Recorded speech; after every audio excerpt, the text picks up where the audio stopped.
आप सभी का स्वागत है हमारे YouTube चैनल सीने ईयर में। जंपिंग जैक जितेंद्र को कौन नहीं जानता। अपने ज़माने के मशहूर अभिनेता आज टीवी और फिल्म निर्माता के साथ Balaji telefilms, Balaji motion picture और साथ ही साथ Balaji telefilms, Balaji motion picture और ALT एंटरटेनमेंट के चेयरमैन भी हैं। ये अपने समय में अपनी डांसिंग स्टाइल को लेकर बहुत फेमस थे और इसके द्वारा अपने दर्शकों का ध्यान अपनी पिक्चर्स के प्रति आकर्षित करते थे। इन्हें साल 2003 में film fair life time achievement award से सम्मानित किया गया और 2006 में इन्हें screen life time achievement award से भी सम्मानित किया गया। इन्होंने लगभग 80 दक्षिण भारतीय फिल्मों में, मुख्यतः तेलुगु फिल्मों में भी काम किया। जितेंद्र का बचपन का नाम रवि कपूर था, जिसे बाद में इन्होंने बदलकर जितेंद्र कर लिया।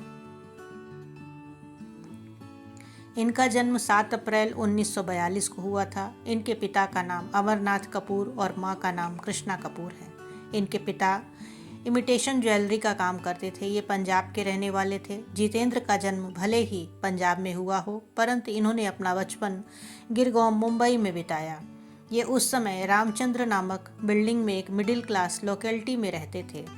इनकी आज भी उस जगह से कई यादें जुड़ी हुई हैं और हर वर्ष गणेश उत्सव के समय जितेंद्र वहां जाते हैं और अपनी बचपन की यादों को ताज़ा करते हैं। जितेंद्र स्वर्गीय दिग्गज अभिनेता राजेश खन्ना के स्कूली सहपाठी थे। दिलचस्प बात यह है कि दोनों ने एक ही कॉलेज में स्नातक की डिग्री केसी कॉलेज चर्चगेट से पूरी की थी। जितेंद्र का वैवाहिक जीवन उनकी पत्नी शोभा से पहली मुलाकात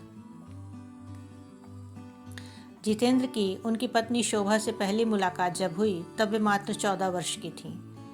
इसके बाद उन्होंने अपनी स्कूली शिक्षा पूरी कर कॉलेज कंप्लीट किया और फिर ब्रिटिश एयरवेज में एयर होस्टेस की नौकरी करने लगी। जब जितेंद्र 1960 से 1966 के बीच में अपने आप को इंडियन सिनेमा में स्थापित करने की कोशिश कर रहे थे, तब उनका रिलेशन शोभा के साथ शुरू हुआ, जो कि 1972 तक चला। इनकी शादी भी बहुत ही फिल्मी अंदाज में संपन्न हुई। 31 अक्टूबर की सुबह जितेंद्र ने अपने माता पिता को फ़ोन पर यह जानकारी दी कि वे उसी दिन शाम को शोभा से शादी करने जा रहे हैं। जितेंद्र के माता पिता ने उनसे शादी एक सप्ताह बाद करने के लिए कहा ताकि वे शादी की तैयारी कर अच्छे से शादी कर पाएं, परंतु शादी की तारीख और आगे टलने के डर से जितेंद्र ने उनकी बात नहीं मानी। उस समय शोभा की माँ भी जापान में थी और इस तरह जितेंद्र और शोभा ने शादी करने का निर्णय लिया। इनका विवाह एक बहुत ही सामान्य तरीके से कुछ पारिवारिक लोग और मेहमानों के बीच संपन्न हुआ। इनके विवाह में फिल्म इंडस्ट्री से राजेश खन्ना, गुलजार साहब और संजीव कपूर भी शामिल हुए। हेमा मालिनी ने अपनी बायोग्राफी में यह स्पष्ट किया है कि वे और जितेंद्र शादी करने का फैसला ले चुके थे, परंतु वे बाद में पीछे हट गईं। जितेंद्र और शोभा कपूर के 2 बच्चे एकता कपूर और तुषार कपूर हैं। एकता जहां बालाजी टेलीफिल्म्स चलाती हैं, वहीं तुषार अपने पिता के समान एक अभिनेता हैं। जितेंद्र का एक अभिनेता के रूप में फिल्मी करियर बहुत ही लंबा, साल 1960 से लेकर 1990 तक लगभग 30 वर्षों का रहा। इनके फिल्मों में आने की कहानी बड़ी ही दिलचस्प है।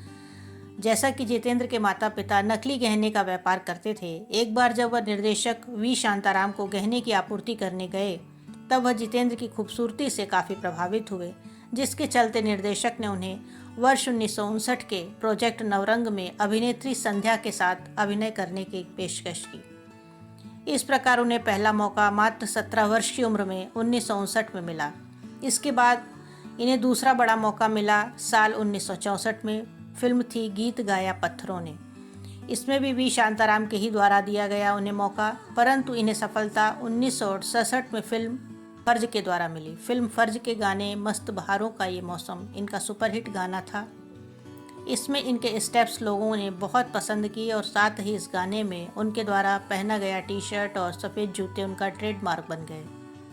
इसके अलावा इसके बाद कारवां और हमजोली जैसी फिल्मों में जितेंद्र ने और गानों पर डांस किया और इनके डांस के ही कारण इन्हें बॉलीवुड में जंपिंग जैक नाम दिया गया। इन्होंने लगभग 200 हिंदी फिल्मों में काम किया। इनके अलावा कुछ ही और कलाकार होंगे जिन्होंने उस समय इतनी संख्या में फिल्मों में काम किया होगा। जितेंद्र ने हवा हवाई गर्ल नाम से मशहूर श्रीदेवी और जया प्रदा के साथ कई फिल्मों में काम किया। इनके साथ की गई कुछ फिल्मों के नाम संजोग, औलाद, मजाल, जस्टिस चौधरी, मवाली, हिम्मत वाला, जानी दुश्मन आदि हैं। इसके अलावा इन्होंने साथ में कुछ तेलुगु फिल्मों में भी काम किया। उस समय इनकी जोड़ी सुपरहिट जोड़ियों में से एक थी। इसके अलावा जितेंद्र ने गुलजार साहब के साथ परिचय, किनारा और खुशबू फिल्मों में भी काम किया। इन फिल्मों के कुछ सदाबहार गाने ओ माझी रे, मुसाफिर हूँ यारो और नाम गुम जाएगा। इन सुपरहिट गानों को राहुल देव बर्मन द्वारा कंपोज किया गया, जबकि इसमें किशोर कुमार द्वारा अपनी आवाज़ दी गई।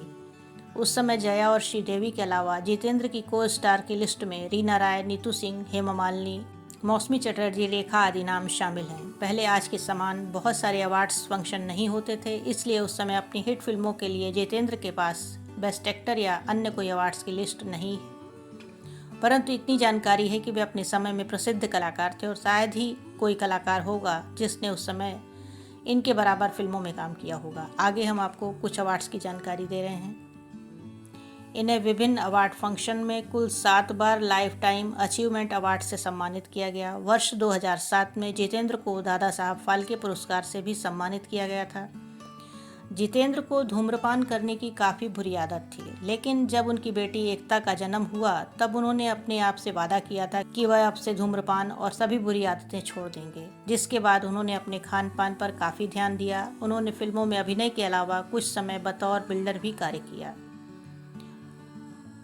आपको अभिनेता जितेंद्र के बारे में जानकारी अच्छी लगी हो तो कमेंट कर अवश्य बताएं। मिलते हैं जल्दी ही अगले वीडियो में, तब तक के लिए गुड बाय।